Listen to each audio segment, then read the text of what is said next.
UP में आई अपराध की बाढ़।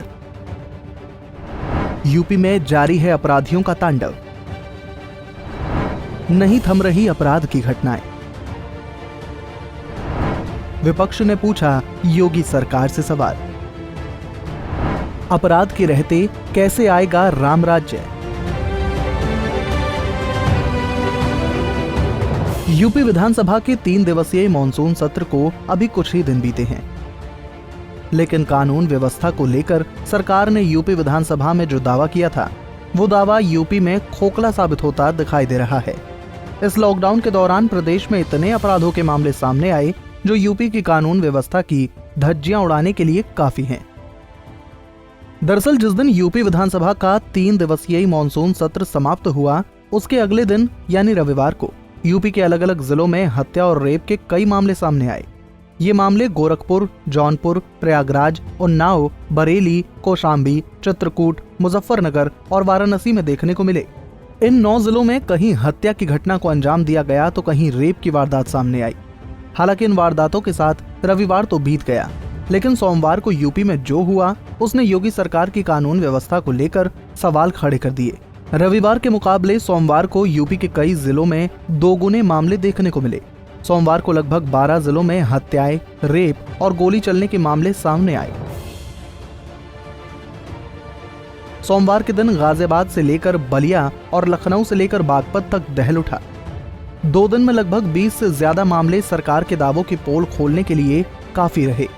चलिए आपको बताते हैं किस जिले में कौन सी घटना सामने आई।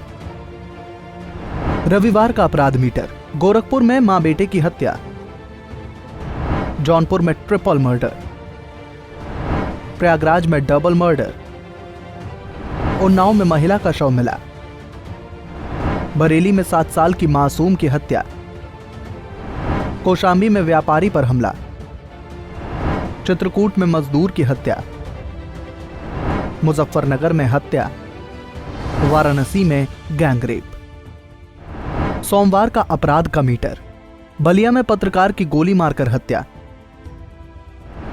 गाजियाबाद में बदमाश ने युवक को गोली मारी, बागपत में दलित छात्रा को अगवा कर गैंगरेप, बाराबंकी में घर में युवक की गला रेत कर हत्या, बिजनौर में युवक की पीट पीट कर हत्या, उन्नाव में मासूम की गला काट कर हत्या, सुल्तानपुर में सिपाही की गोली मारकर हत्या, फतेहपुर में युवक की गला रेत कर हत्या, प्रयागराज में सपा नेता पुनीत पांडे पर हमला, लखनऊ में अधिकारी की गोली मारकर हत्या, उन्नाव में गायब हुए बच्चों का शव मिला, लखनऊ में कबीर मठ के प्रशासनिक अधिकारी को मारी गोली। यूपी में अगर अपराध बेलगाम हो तो विपक्ष को भी सरकार को घेरने का मौका मिल जाता है, चाहे सपा अध्यक्ष अखिलेश यादव हों या फिर कांग्रेसी नेता प्रियंका गांधी वाड्रा या फिर बसपा सुप्रीमो मायावती। सभी ने सरकार को आड़े हाथों लिया। अखिलेश यादव ने तो यहां तक कह दिया कि गोरखपुर में हत्या, बलात्कार और अपहरण का यही हाल रहा तो शीघ्र ही गोरखपुर का नाम बदलकर गुन्हापुर करना होगा। जिनसे अपना शहर नहीं संभल रहा वो प्रदेश क्या संभालेंगे।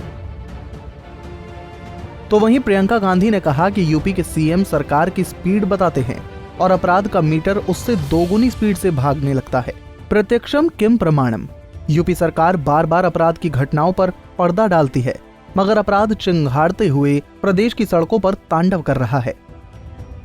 जबकि बसपा सुप्रीमो मायावती ने कहा कि यूपी के सीतापुर में नाबालिग दलित के साथ गैंगरेप, चित्रकूट में बंधुआ मजदूरी न करने पर युवक की हत्या और उसके बेटे का हाथ तोड़ना और गोरखपुर में डबल मर्डर आदि जघन्य घटनाओं की बाढ़ आई हुई है। क्या यही है सरकार का राम राज्य? दोषियों के खिलाफ सख्त कार्रवाई हो, बीएसपी की यही मांग है। फिलहाल योगी सरकार तो पहले भी कई बार अपराधियों को प्रदेश छोड़ने की चेतावनी जारी कर चुकी है, लेकिन लगता है कि अपराधियों में से योगी सरकार का डर खत्म होता जा रहा है। तभी तो प्रदेश में अपराध की बहार आई हुई है। Bureau report, Punjab Kesari TV.